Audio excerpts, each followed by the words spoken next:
Jesus, que o teu divino amor se faça presente entre nós, Cristo. Que neste momento nos permitas iniciar o nosso momento de Kardec de hoje. Que inspires ao nosso Rodrigo na condução das nossas reflexões. Que neste momento em que aqui estejamos reunidos em teu nome, vibremos não somente pela nossa paz, pela paz de nossos lares, pela paz daqueles que amamos e de seus lares, mas também pela paz da nossa humanidade e do nosso grande domicílio cósmico em que se constitui a Terra. Concede-nos a presença dos espíritos responsáveis pelo nosso progresso moral e intelectual. Que em teu nome, pois, no de Deus, nosso Pai Todo-Poderoso, iniciemos aqui o nosso momento de Kardec desta tarde e noite, louvando-te e ao nosso celeste Pai, hoje como sempre, que assim seja. Como consta da nossa programação, hoje o nosso Rodrigo vai expor para nós sobre a moral espírita e os posicionamentos políticos, religiosos e sociais. Dessa forma, agora sim, com o microfone ligado, passo ao Rodrigo a palavra para nos conduzir na reflexão. Boa noite a todos e a todas. Hoje nós faremos algumas reflexões a respeito de um tema que é muito importante para todos nós. Não servirá este comentário de hoje, estes pensamentos de hoje não servirão como uma espécie de estabelecimento de um padrão comportamental, de um modelo de conduta na esfera individual, de todos nós, trabalhadores espíritas, daquele que se predispõe a trabalhar pela doutrina espírita. Longe disso, todas as reflexões da noite de hoje, elas servirão para que possamos compreender, de fato, qual o nosso papel na condição de um espírita, de um representante da doutrina espírita, mesmo com todas as nossas limitações intelecto-morais, mas somos representantes da doutrina espírita, trabalhadores dela, e temos o dever de dar prosseguimento ao que foi construído por todos aqueles que, em outro momento, na nossa trajetória temporal, ajudaram a formar, a sedimentar a doutrina com seus conceitos, com as suas bases bastante sólidas e muito bem fundamentadas em aspectos científicos, sobretudo, mas também em aspectos filosóficos e aspectos morais. Então, em resumo, este nosso comentário não servirá aqui como uma espécie de julgamento quanto à atuação na esfera privada de todos nós, né? Mas apenas servirá como uma reflexão para o nosso padrão comportamental, para a nossa postura perante a sociedade, perante os outros trabalhadores espíritas, a nossa postura perante a coletividade de um modo geral, porque desta maneira, desta forma que nós representamos a doutrina, né? Nós, embora representemos também a doutrina na nossa esfera privada, mas a análise de hoje, repito, não tratará deste ponto, porque essas questões de foro íntimo dizem respeito, obviamente, a cada pessoa. Desta forma, a nossa apresentação de hoje, ela funcionará da seguinte maneira. Eu vou traçar algumas considerações a respeito da doutrina e dos fundamentos doutrinários, desde o ambiente, desde o contexto do advento da codificação, trazendo uma evolução, contextualizando a doutrina perante aquele ambiente no qual se deu essa codificação. Vou trazer algumas considerações a respeito, como dito, dos fundamentos doutrinários. Vou trazer isso com base nas obras de Kardec, né, na codificação, e também vou trazer 2 textos que, a meu sentir, têm bons fundamentos, de Herculano Pires, a respeito também destas bases doutrinárias, desta moldura da qual a doutrina se serve para que ela possa fincar as suas raízes. E, após isso, vamos fazer uma análise de qual tem sido o nosso papel como representante doutrinário, se estamos aqui seguindo do ponto de vista científico, do ponto de vista filosófico e do ponto de vista moral, aquilo que a doutrina estabeleceu para nós como dever, né, de seguir, porque são as raízes que a doutrina estabeleceu como importantes, como fundamentais para a sua sedimentação no nosso ambiente. Então, vamos lá. Por gentileza, Rui, peço que você passe para o próximo slide já. O advento do Espiritismo, né? Aqui, leia-se o advento do Espiritismo, leia-se codificação, porque sabemos que o Espiritismo, como ciência, como doutrina científica, ele esteve aqui desde que o mundo é mundo, porque as manifestações científicas do Espiritismo, no sentido de um Espiritismo prático, não sob o ponto de vista do estudo do Espiritismo em si, mas eu digo as manifestações que fazem parte daquilo que a doutrina espírita abarca como objeto de estudo. Estas manifestações, sobretudo as manifestações mediúnicas, aquelas de caráter de comunicação entre o mundo espiritual e o mundo material, essas manifestações existem desde que o mundo é mundo. Convencionou-se a estabelecer que o advento do Espiritismo, vamos aqui ler como a codificação, que foi quando Kardec, com o auxílio do Espírito da Verdade e de todos os médiuns que contribuíram para a codificação, Kardec criou uma espécie de roteiro e traçou orientações que sedimentaram a doutrina, e foi neste momento que surgiu o Espiritismo, né? Vamos tratar deste ponto aqui. No contexto histórico da doutrina, da codificação, melhor dizendo, lá no século XIX,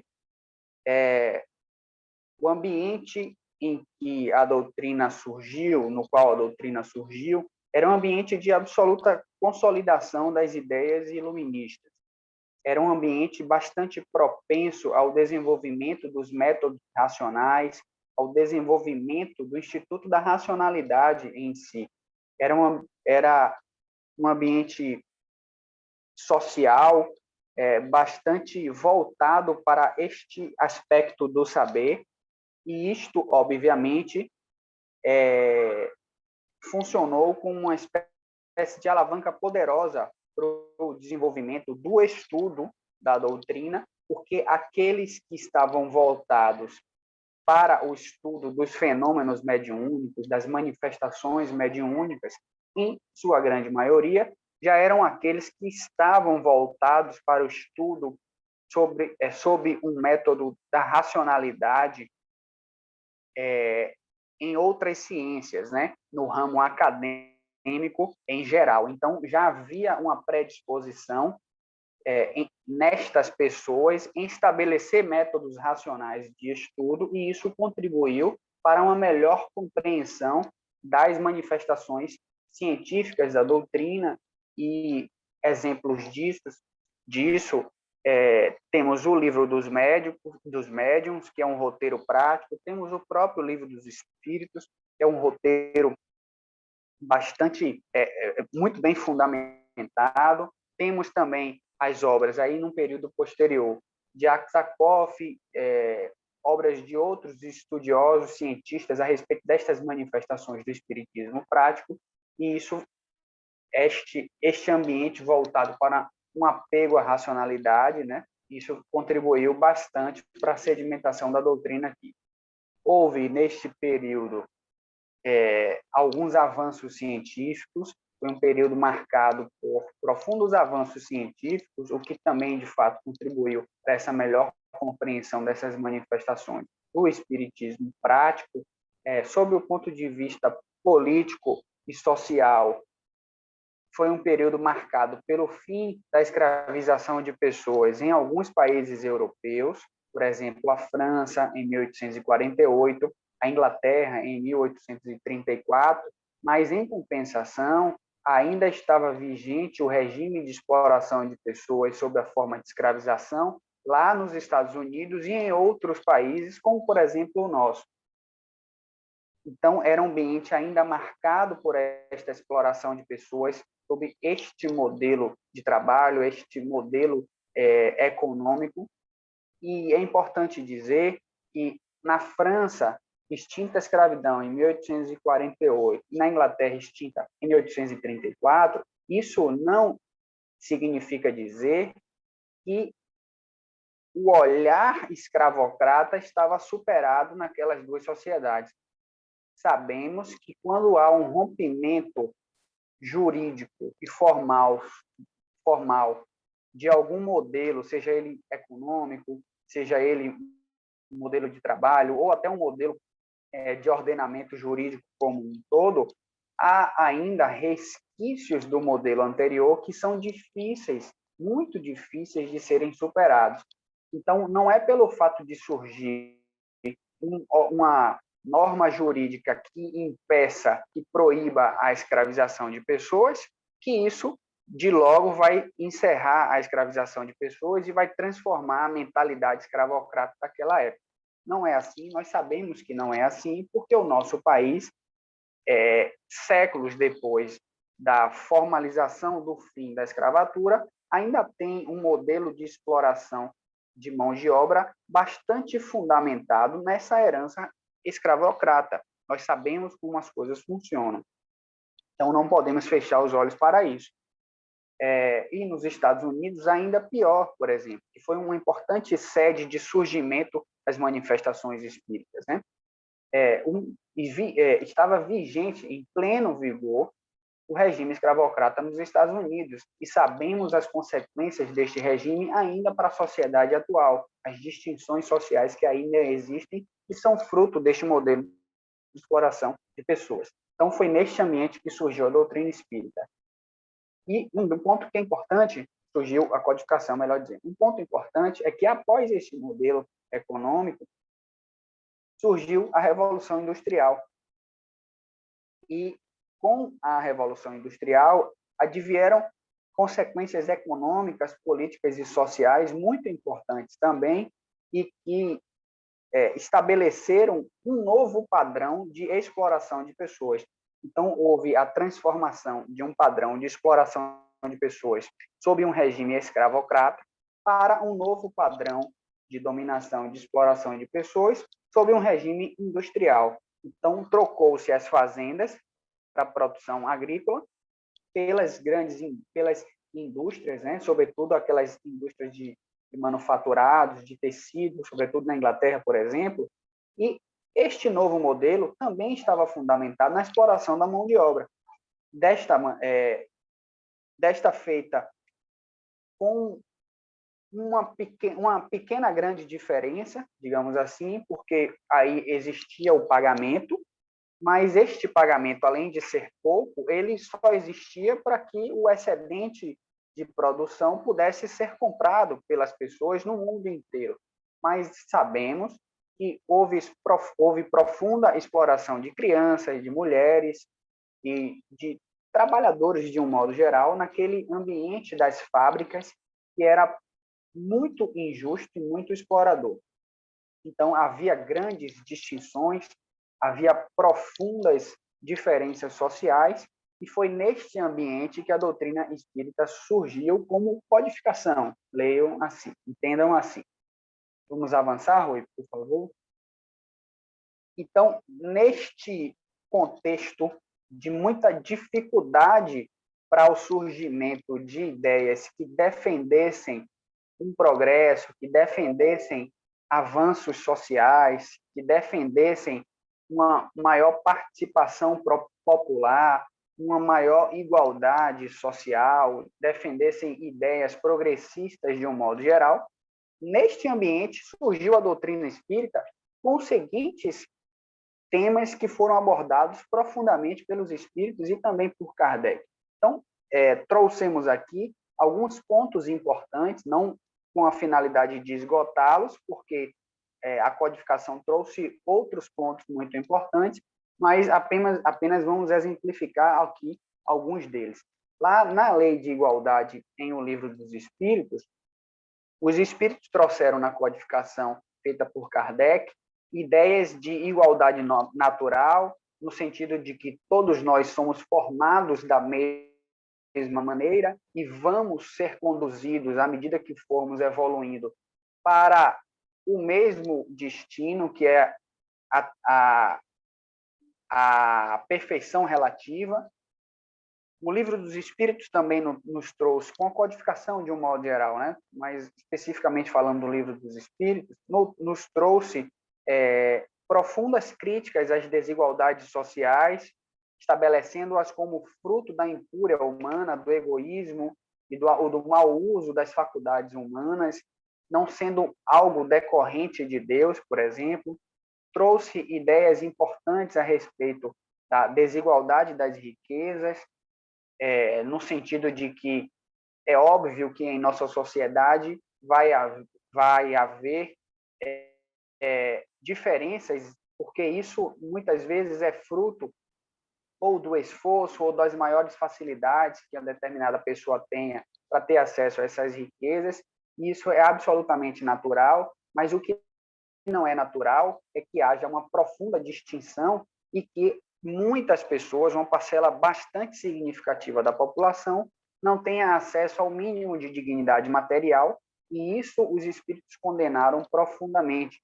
Então, num ambiente de muitas injustiças sociais, os espíritos vieram nos dizer que esta desigualdade das riquezas, que gere uma condição de indignidade para uma parcela muito grande da população, não advém de Deus e não é razoável de se aceitar.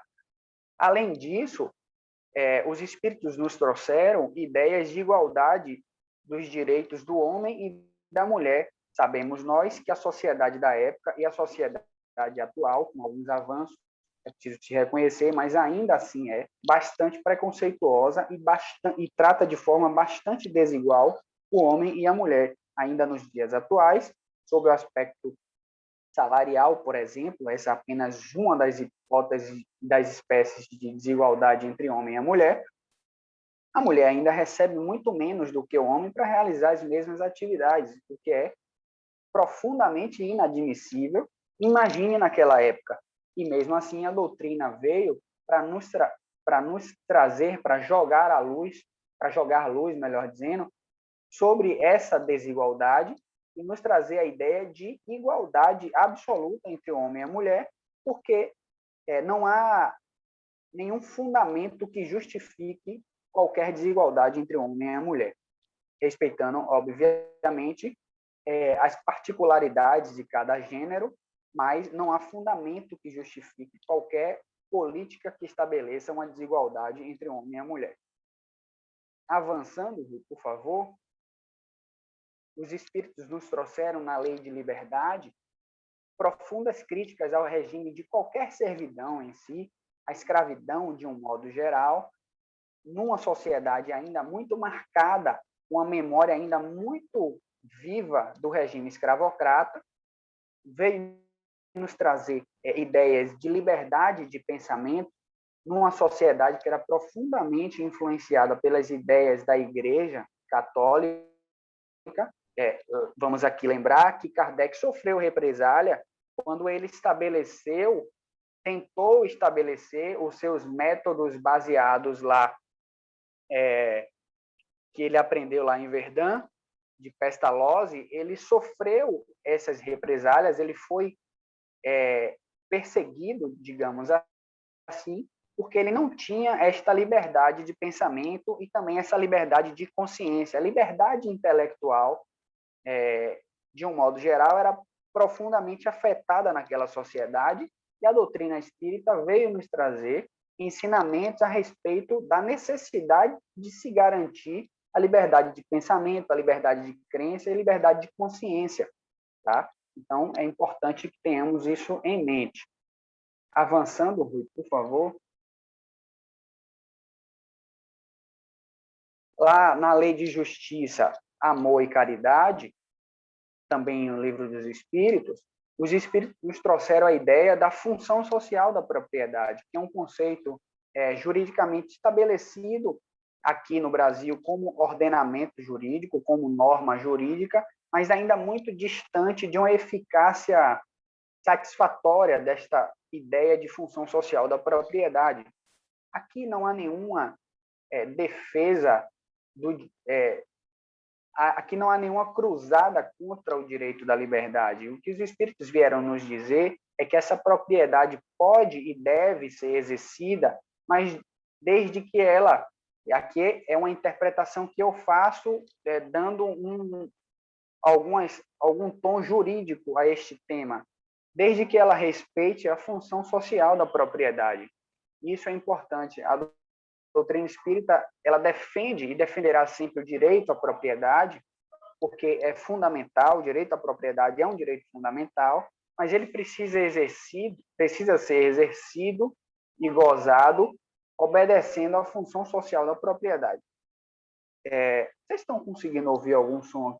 Está saindo aqui, porque o meu vizinho acabou de ligar o som. Deve ser meu obsessor que está atuando no vizinho. Está atrapalhando, Rui? De forma nenhuma, pode ficar tranquilo. Então, o obsessor não vai ser dessa vez que ele vai vencer. Vamos lá. A luta continua, companheiro. Vá avante, não ceda essas inspirações negativas do vizinho. Vamos lá. Vamos passar o slide, por favor, Rui. Bom, e aqui trouxemos... Rodrigo, Oi. Rodrigo está dizendo, seja bem-vindo a esse tipo de obsessão, tá? Ele tá... não, eu já fui apresentado a ele algumas vezes, então estou calejado. Vamos nessa, vamos tocar o barco aqui. Kardec, com a sua postura absolutamente pró-ciência, né?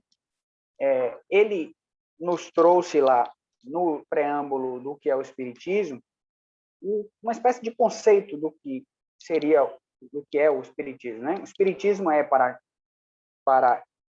o que consta da obra, ao mesmo tempo uma ciência de observação, uma doutrina filosófica. Como ciência prática, ele consiste nas relações que se estabelecem entre todos nós e os espíritos. Como filosofia, ele compreende todas as consequências morais que dimanam dessas mesmas relações. Então, é importante que tenhamos aqui em mente que em nenhum momento houve a citação do aspecto religioso da doutrina por Kardec e também pelos espíritos. Tá? Após isso, nós vamos traçar algumas considerações mais profundas a respeito deste aspecto, mas, desde já, precisamos ter isso bem sedimentado em nossa compreensão. O Espiritismo é uma ciência com implicações filosóficas e com implicações morais. Não há aqui nenhuma menção ao aspecto religioso da doutrina espírita, embora esteja muito vivo em nós este aspecto religioso, né? Isso não é a decorrência da compreensão que Kardec faz das ideias dos espíritos e nem da compreensão dos próprios espíritos a respeito dessas ideias. Essa é uma compreensão que foi, digamos que, importada e transformada numa espécie de espiritismo brasileira aqui no nosso país. Então, o espiritismo aqui no Brasil ganhou contornos profundamente religiosos, e isso, a meu sentir, gera alguns danos para a nossa compreensão, porque a gente acaba confundindo os aspectos morais, que são muito mais profundos e valorosos, com os aspectos religiosos, que são apegados a determinados padrões sociais, e a religião, de acordo com seus interesses, que são variados, porque há várias concepções religiosas por aí, tenta jogar, e desta forma, o movimento espírita, a meu sentir, joga o espiritismo no varejo da religião, e é ruim, porque isso contamina a doutrina, não a doutrina como essência, mas contamina a nossa compreensão da doutrina, e aí torna o debate muito rasteiro a respeito desses aspectos que são muito profundos. A gente estuda aqui Pastorino e a gente vê que a compreensão do espiritismo sob o olhar da moral do Cristo é muito mais profunda do que sob o olhar da moral religiosa, porque é uma moral muito contaminada, né? Se é que podemos chamar de moral, mas a noção que eles têm de moral, que as religiões, de um modo geral, têm a respeito da moral, contamina e torna o debate a respeito das ideias espíritas muito rasteiro. Vamos passar, Rui, por favor, para o próximo. Então, temos aqui, pessoal, os princípios do espiritismo, né? Alguns chamam de dogmas do espiritismo. Eu não gosto muito da expressão, embora haja algumas compreensões que possam aceitar, e aqui não vai nenhuma crítica, é só uma questão pessoal mesmo. Eu não gosto do termo dogmas, né? Do espiritismo são estes os princípios fundamentais, né? Há derivações destes princípios, há compreensões mais específicas a respeito de cada princípio geral destes aqui, mas trouxemos aqui eles. Então, a existência de Deus, é preciso que nós espíritas tenhamos, quando da compreensão da doutrina, a exata noção da existência de Deus, né? Como a causa suprema de todas as coisas, como a inteligência universal. Temos aqui a ideia da pluralidade das existências, ou pode ser também mencionado como a ideia da reencarnação, o princípio fundamental da imortalidade da alma, porque não há como se fazer doutrina espírita sem ter muito viva a ideia e a compreensão da imortalidade da alma, o princípio da pluralidade dos mundos habitados, que a ciência atual já avança, já dá alguns passos mais largos para rumo a esta compreensão da pluralidade dos mundos habitados, e um outro princípio é a comunicabilidade dos espíritos. Então, esse intercâmbio entre o mundo espiritual e o mundo material. Este aqui, a meu ver, é o arcabouço fundamental para a compreensão da doutrina. Não há possibilidade de se fazer doutrina espírita se não houver uma compreensão bastante sólida destes 5 princípios aqui. Então, vamos agora avançar só para... Pode deixar, Rui, nesse slide aí, por favor, no outro, no anterior, por gentileza aí. Eu trouxe aqui um texto de Herculano Pires, que ele trata dos dogmas do espiritismo, né? Ele menciona como dogmas, eu mencionei aqui como princípio, e ele especifica mais, né? Vamos traçar aqui algumas considerações a respeito de alguns desses dogmas, né? Que ele chama de dogmas, para a gente ter uma compreensão ainda maior a respeito disso. Ele menciona, positivada assim a natureza, a obra, deixa eu mencionar para vocês, é o sentido da vida. Ele menciona assim em um dos capítulos, positivada assim a natureza tríplice do espiritismo, como ciência, filosofia e religião, repare bem, ele menciona o termo religião, né? Mas já defendemos aqui a ideia do espiritismo como uma ciência que gera implicações no âmbito da moral e não da religião. Mas percebam como o movimento espírita brasileiro, de um modo geral, está muito apegado a esse aspecto religioso, ele menciona aqui a religião. Devemos apreciar, então, os princípios fundamentais da doutrina, que se resumem nos seguintes dogmas: Deus é a inteligência suprema do universo, a causa primária de todas as coisas, o homem criado por Deus deve amá-lo, sobre todas as coisas e ao próximo como a si mesmo. E aí ele avança: o perispírito é um corpo espiritual, duplo do corpo físico e meio de ligação entre o espírito e o corpo. Avançando, as encarnações do espírito são sucessivas e progressivas, provindo dos reinos inferiores da natureza. E aí ele segue: os espíritos povoam um elemento espiritual que circunda e interpenetra o mundo material, ou seja, essa interconexão entre os mundos espirituais que já tratamos. Ele finaliza aqui, vamos tratar do último, e a caridade é a lei principal da evolução do espírito e se traduz não na simples distribuição de esmolas, mas no amor do homem pelo seu semelhante e por tudo quanto existe, pelo que o Espiritismo adota como lema a seguinte frase: fora da caridade não há salvação, e isto está lá também na codificação. Então, um outro ponto que ele traz aqui, no outro capítulo, ele menciona: Espiritismo é doutrina, ainda na mesma obra.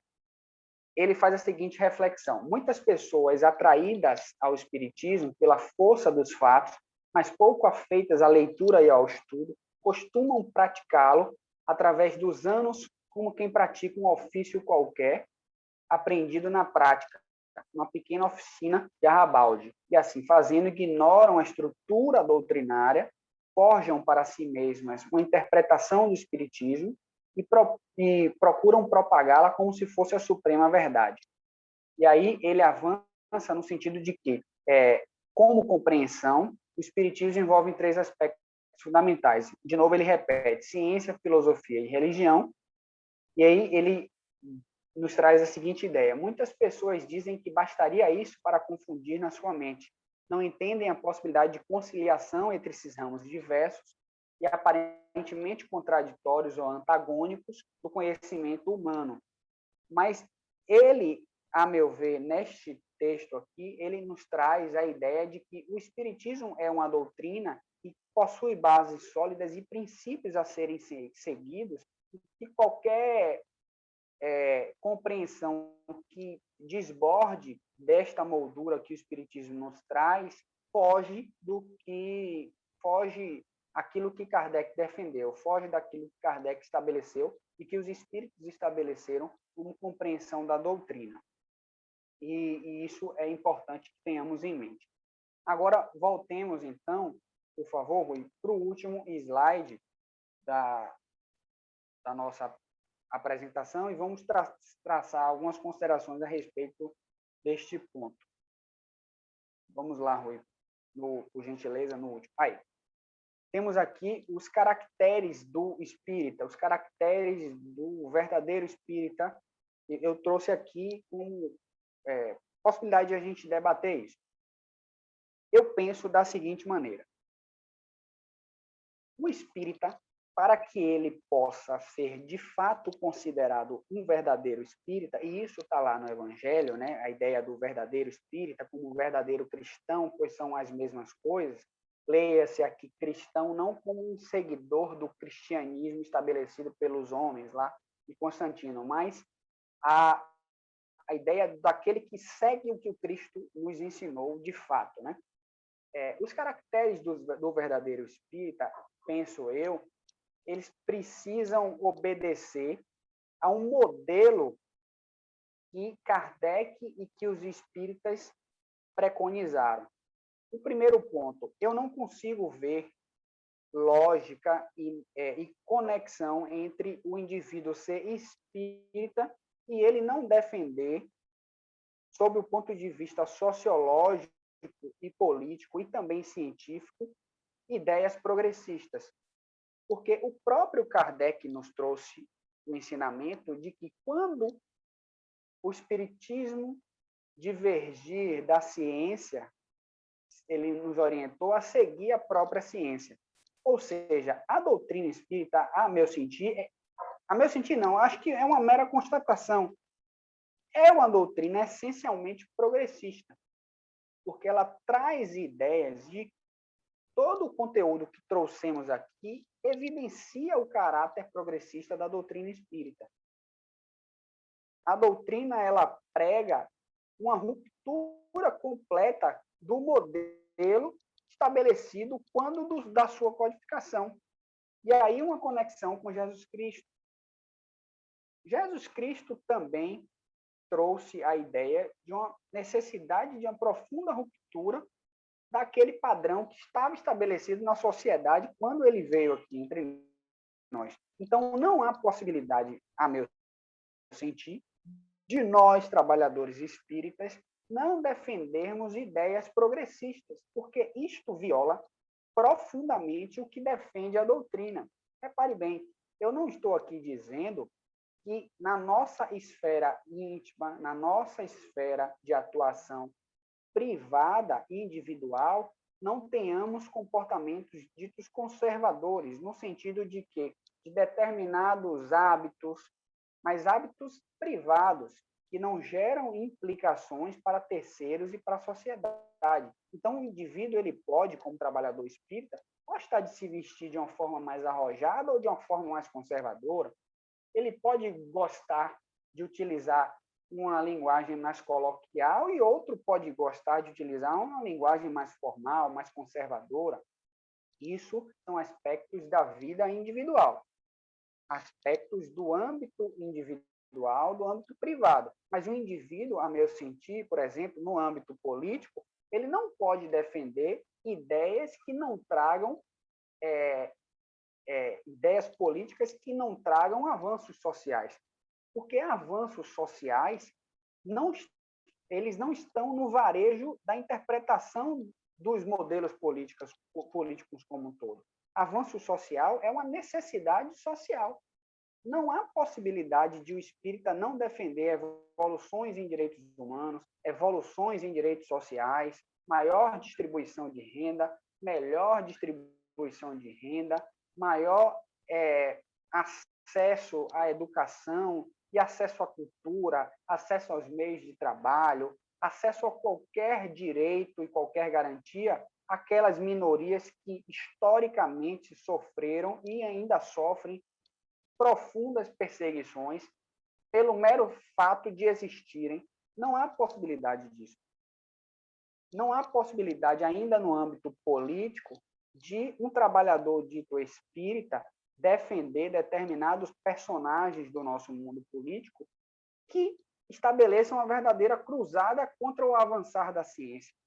Não há possibilidade, porque isso fere, agride demais aquilo que a doutrina espírita estabeleceu para nós como padrão comportamental perante a coletividade, não na nossa esfera individual, repito. Eu não consigo compreender uma conexão entre essas ideias e as ideias defendidas por Kardec e pelos espíritos.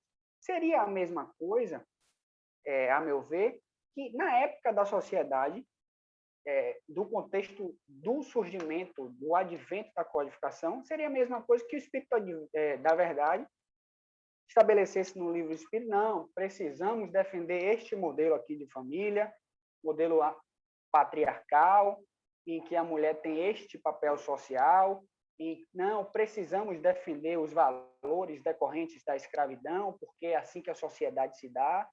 Não há possibilidade de compreender isso. Então, estas questões, elas suplantam a discussão de política partidária. Eu posso defender determinado padrão político partidário? Pode. Isso está no âmbito da sua liberdade na esfera privada. Mas se aquilo atinge uma coletividade e fere direitos fundamentais que não são decorrências da política, direito fundamental é uma decorrência de lutas sociais como valores humanos que são fundamentais para o desenvolvimento de uma coletividade. Isso independe de direita ou de esquerda. Isso independe de PT, de PSDB, de PSL ou de PMDB. É uma obrigação. Por exemplo, se trouxermos para uma análise do nosso ordenamento jurídico, a nossa Constituição ela não nos dá a possibilidade de termos um Estado que viole direitos fundamentais, embora tenhamos.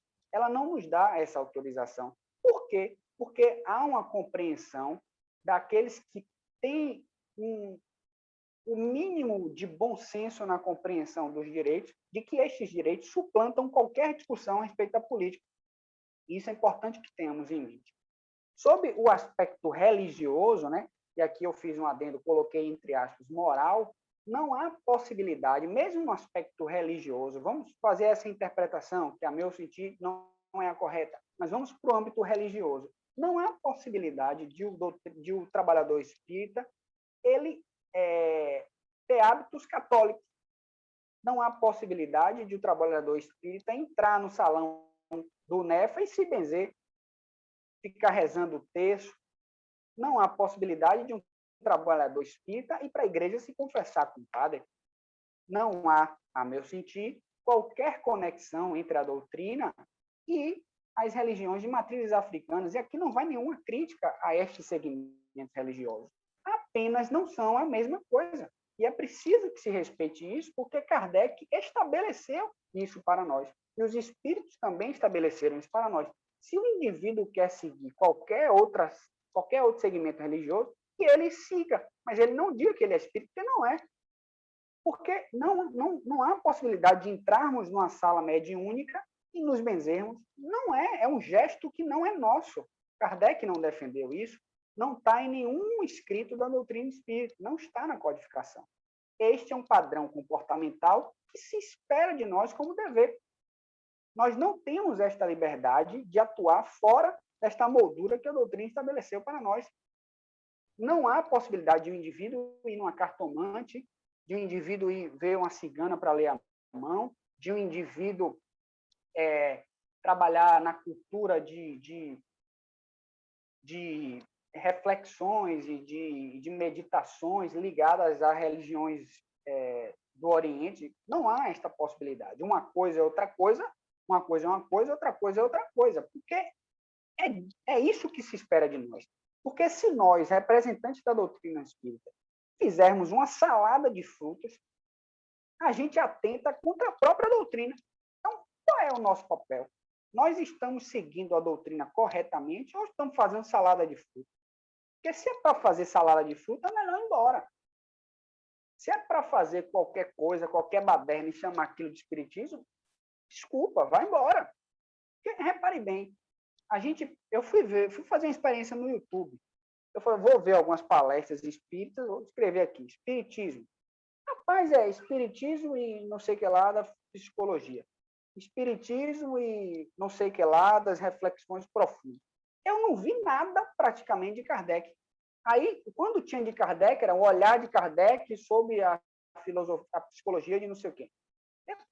É um negócio inacreditável. E são personagens do movimento espírita que têm um conceito social, que são amplamente seguidos, e isso gera uma deturpação da compreensão da doutrina, que a doutrina ela vai para o varejo das outras religiões. Fica parecendo que espírita é um padrão de vida. Assim, é vegano, eu sou vegana, não, eu sou espírita. Não, eu sou católico, mas sou espírita também. Fica parecendo que assim, eu sou vegetariano, sou espírita. Não é, o espiritismo não é um padrão social. Ou a gente escolhe aquilo e segue em todos os atos da nossa vida, ou não. Porque se a gente corromper essa visão da doutrina, a gente joga fora todo o trabalho que foi feito por aqueles que se dedicaram para construir e sedimentar a doutrina. Se é para fazer assim, não se faça. Siga seu caminho, procure outro segmento religioso, porque a doutrina espírita não é isso. Eu penso assim, desta maneira. Sob o âmbito social, para finalizar a nossa análise de hoje, no âmbito social, não dá por espiritismo para o trabalhador espírita, para aquele que segue a doutrina, se comportar de um modo absolutamente antidoutrinário. Não dá por espiritismo, ou para o espírita, melhor dizendo, no âmbito social, defender diferenças sociais grandes, gritantes entre nós. Não há essa possibilidade.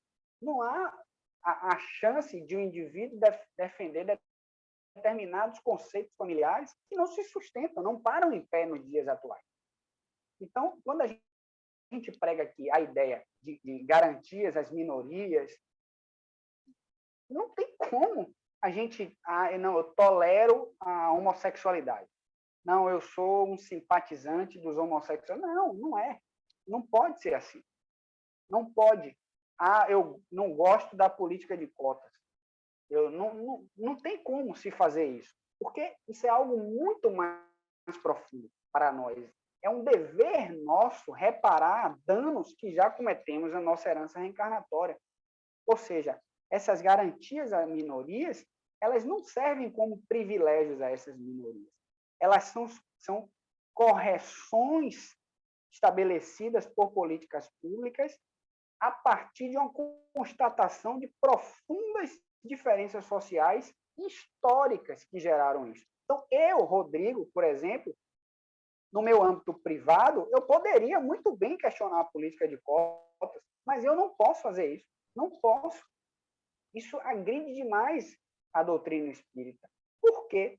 Porque eu sei que a política de cotas é uma política para reparar distorções. É por isso que se chama política afirmativa. Mas fica parecendo esse papo aqui, fica parecendo coisa de esquerdista, porque aquele que é perverso e que se sente legitimado porque determinados personagens chegaram ao poder, ele tenta jogar o debate político num andar mais rasteiro, porque ele pega esses aspectos muito profundos que independem de discussão política e coloca isso aí, e tudo isso, como se fossem pautas que pertencem a apenas uma parcela daqueles que pensam o mundo político. Mas não é assim. Se você for nos países mais desenvolvidos socialmente, todas essas pautas estão profundamente enraizadas na sociedade. Entre governo, saia governo, aquilo vai seguir, porque aquilo é uma necessidade de política pública. Aquilo é uma pauta social. Não há possibilidade de nós, como trabalhadores espíritas, a meu ver, defendermos uma profunda destruição do meio ambiente. Não há. Por quê? Porque isso é anticientífico e consequentemente, isso é antidoutrinário. Defender o meio ambiente não é uma pauta que pertence à esquerda, que pertence ao PT, ao PCdoB ou ao PSOL. Não. É uma necessidade do mundo atual. É uma necessidade do mundo atual, porque todas as concepções políticas de países desenvolvidos chegaram a esta compreensão. É preciso avançar neste ponto ou o planeta vai sofrer. Já está sofrendo ou ele vai acabar um dia. E em nenhum momento os espíritos nos dizem que o mundo não pode acabar. Percebam que isso é antidoutrinário. E pode acabar sim. Se não cuidarmos do meio ambiente, pode acabar. E os espíritos nos dizem. Se houver a intervenção divina no sentido de compreender que aquele planeta não é mais necessário, o planeta pode acabar. E se houver uma destruição decorrente da incúria humana, o planeta pode acabar, porque a gente não evolui apenas neste planeta. Há milhares e milhares de outros planetas e outras formas de evoluirmos. Então, percebam, eu dei aqui exemplos de pautas políticas, religiosas e sociais para tentar estabelecer um padrão de conduta nosso.